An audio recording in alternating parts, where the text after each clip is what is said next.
Hello, and welcome to another episode of Ask a Pianist. My name is Andrew Aarons, and today we will be looking at a situation which comes up quite often in piano performance. Frequently, I must encourage students to find interesting or new ways of communicating older musical material, and in these times, I hope that the exploration of these possibilities leads to the student forming a kind of library of interpretation upon which they can draw. The one problem with this approach is that occasionally there are situations where a student believes that they have come across an interesting alternative to the norm, but this alternative actually inhibits or distracts from the communication of the musical material and does not serve to benefit it. As important as it is to justify interpretation choices based on evidence and performance experience, it is just as important to explain when not to do something. In this episode, that's exactly what we're going to do. Brahms's Intermezzo Op. 118 No. 2 is quite often studied and performed by students, and that shouldn't come as a surprise. It's beautiful, it's short, and there are many techniques and approaches to music making that can be refined in this piece.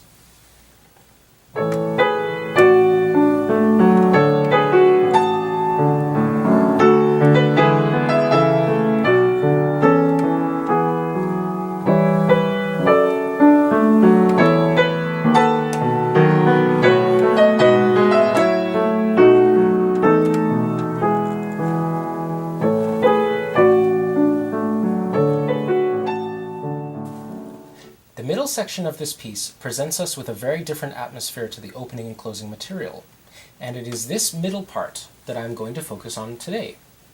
Here's the middle section in full.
As it stands, he states his new theme,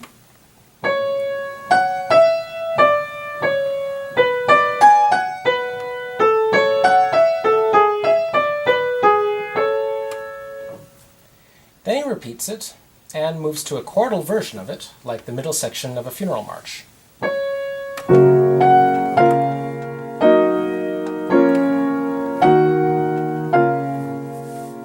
Then he returns to the new theme, this time revoicing it so that the theme is in the middle register, inside the other voices.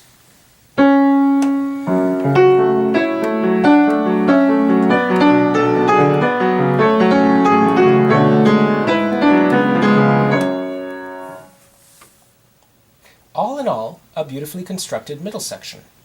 So, why do I want to focus on it for this episode? When I was younger, there was a gentle but firmly expanding school of thought, which encouraged students to change their voicing approach during the early repeat of the middle section material. Here's what I mean. The first statement is played as Brahms wrote it, with the melody voiced in the upper voice, like this.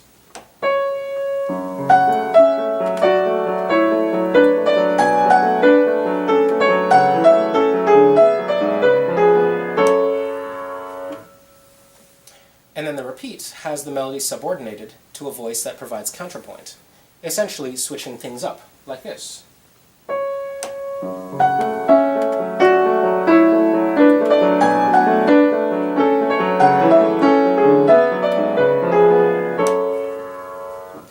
Here it is in full, so you can get the effect.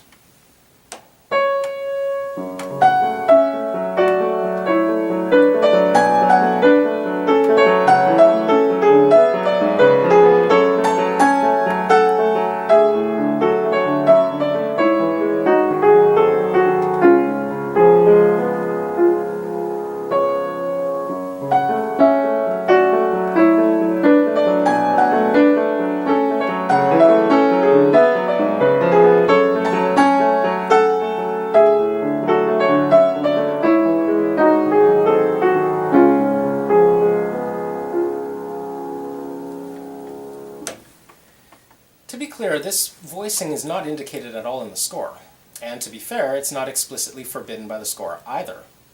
This approach seemed to spread to teachers and even some recording artists, and by the time I had graduated, I had encountered enough students and pedagogues who had accepted this as standard procedure, though they could never give me precise reasons why they were doing this.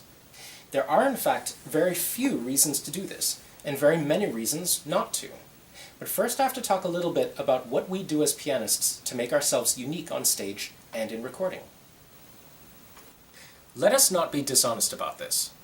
As pianists, the bulk of our performance repertoire involves music that is centuries old.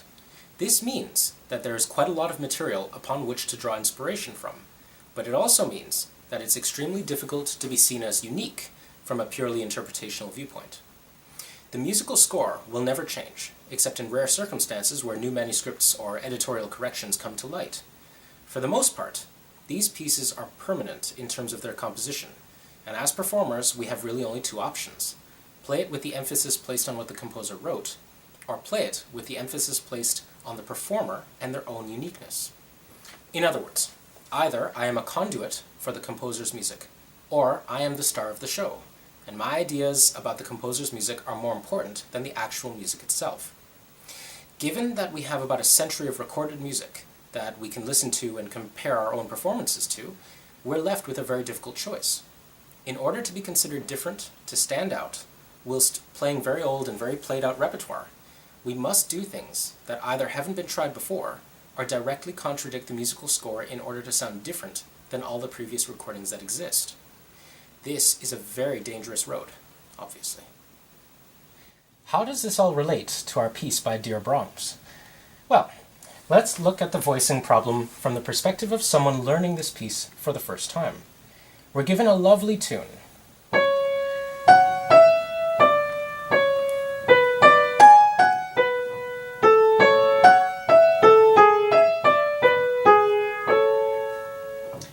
And we're asked to repeat it verbatim. Knowing what we have learned from repeats in Baroque music, we might think that we should somehow find a way to make the repeat sound interesting or different, under the assumption that the audience will get bored with this less than a minute snippet of music if they hear it again exactly the same. The musical aesthetic is not one that is open to ornamentation, like in Bach, for example. Trills and mordents will not work here.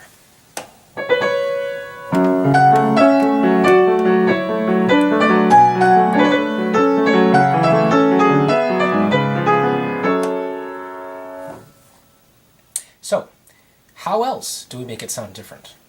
Dynamics are marked, the tempo and rhythm are reasonably clear, and the musical texture is dense and well planned enough that we cannot make changes to individual pitches, or add notes in between things, like we could in Handel, for instance.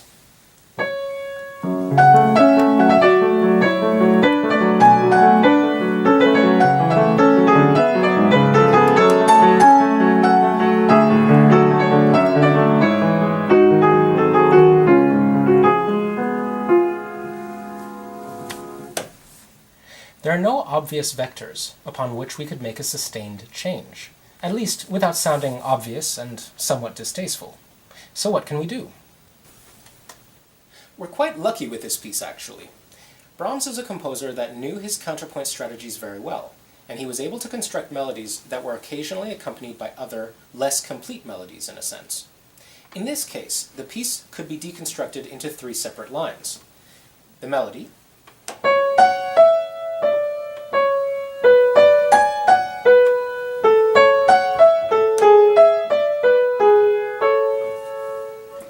the counterpoint,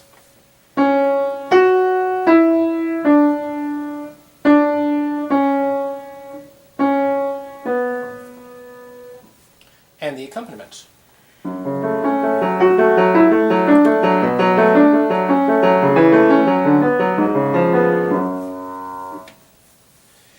If we cannot change the text itself, then the only option left to us to make it sound different the second time around is to revoice it in terms of hierarchy. Place the interesting counterpoint in front of the melody.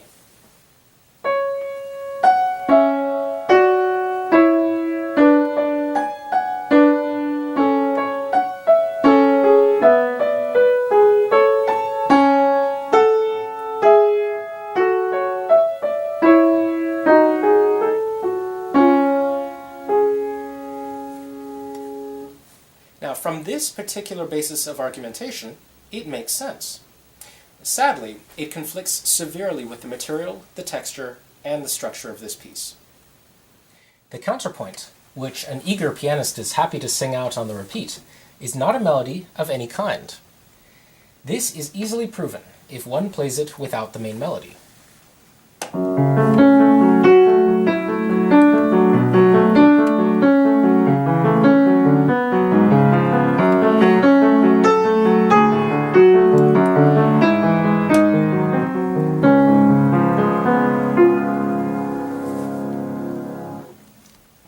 There are those who would stubbornly argue that it is a melody, perhaps out of emotional obligation to the uniqueness of this effect, but I will explain why it is not.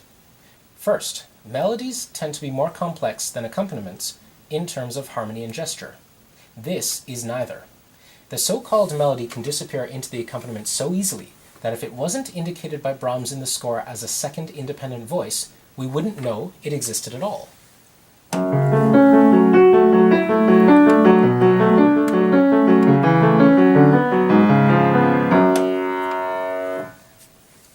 Secondly, the melody usually leads in terms of musical material. It's usually the first to introduce an idea or character, and counterpoint and accompaniment follow. In this case, the counterpoint melody does not introduce anything, and in fact it follows the main theme the whole time in terms of pitch and general direction.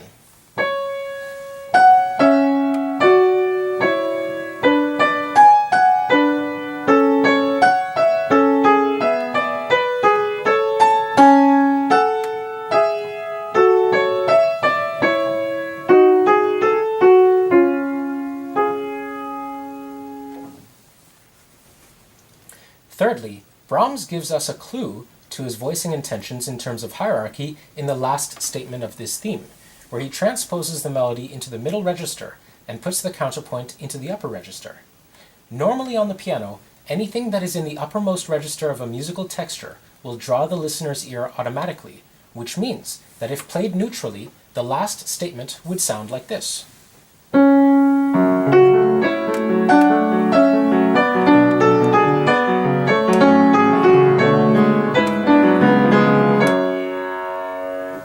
Brahms corrects this problem by specifically asking for the middle voice to be expressive, while labeling the upper counterpoint voice to be played piano. There's no other interpretation of this. It's clear as a bell. The material in the middle voice is primary in terms of value, and the upper counterpoint is just what it is. Counterpoint.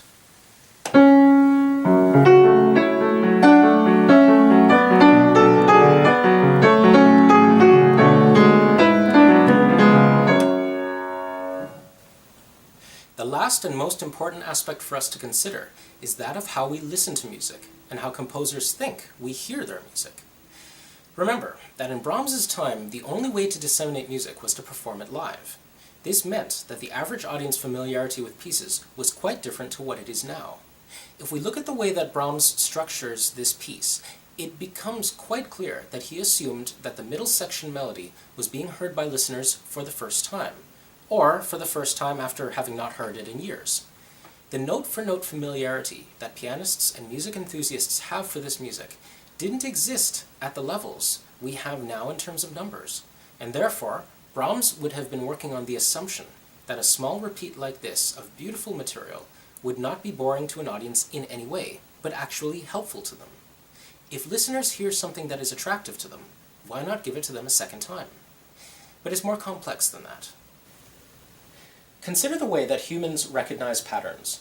Simply put, we need 3 events to occur in order for us to recognize or understand a potential pattern. If we have one event, it's a singular occurrence. If the event happens again exactly the same way, then we have a coincidence. But a third time, then we have a pattern. We use this in language, though we don't necessarily think of it in that way, and composers use this in their writing. But composers take this a step further in terms of complexity. Instead of having 3 identical statements, they will change the third statement so that our expectation of a pattern is shattered, thus keeping our interest. We see this in everything from the standard pop song to a traditional lullaby. It's everywhere because it works. In the middle section, Brahms is essentially using this tactic. He gives us the main melody twice.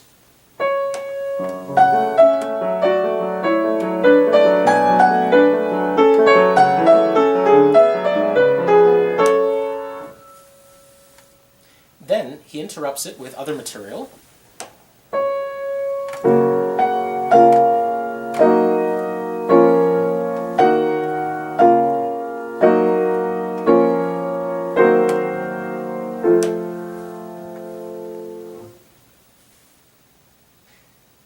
And then he replays the main melody, but this time changed.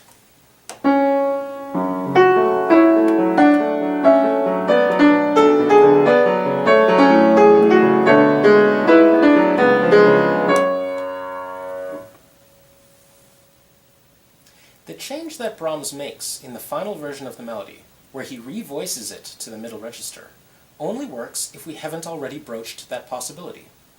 In other words, if we preemptively do this in the repeat of the first section, we spoil the surprise.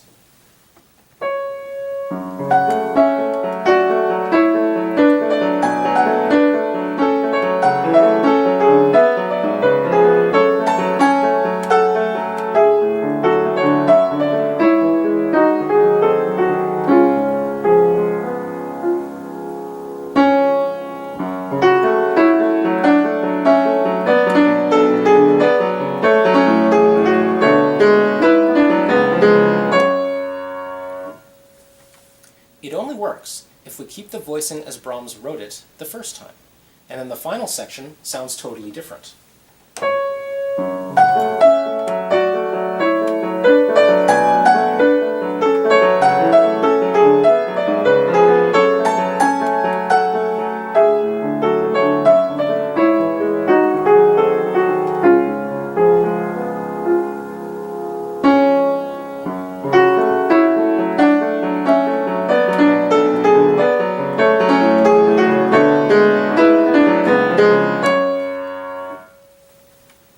The reason why changing our voicing in the middle repeat doesn't work is that it is based on a false premise, that making the music sound different in a repeat is always the correct thing to do. It is not, and in this case, it's actually wrong to do so. This isn't going to stop pianists from trying, of course, but it is a point which I think is important for us to understand. So much of our interpretation of musical material today is based first on emotions and instant effect, rather than logic and compositional score study. We do things because we feel it is the right thing to do. This is the greatest mistake we can make as musicians because it completely ignores the feelings and thoughts of the composer who wrote the piece. We are no longer a conduit for the composer's music, but we become the star. This is, in my view, a very serious error in this kind of music. All that being said, I gladly encourage students to explore new possibilities of playing old music. However, I will caution them that when contradicting a score, they will need a far better reason to do something than the valueless reasons of because it feels right to do, or because the audience will get bored, or most importantly, because my teacher told me so. Until next time, keep on practicing, and never stop looking for answers as to why you do something on the piano. Bye for now.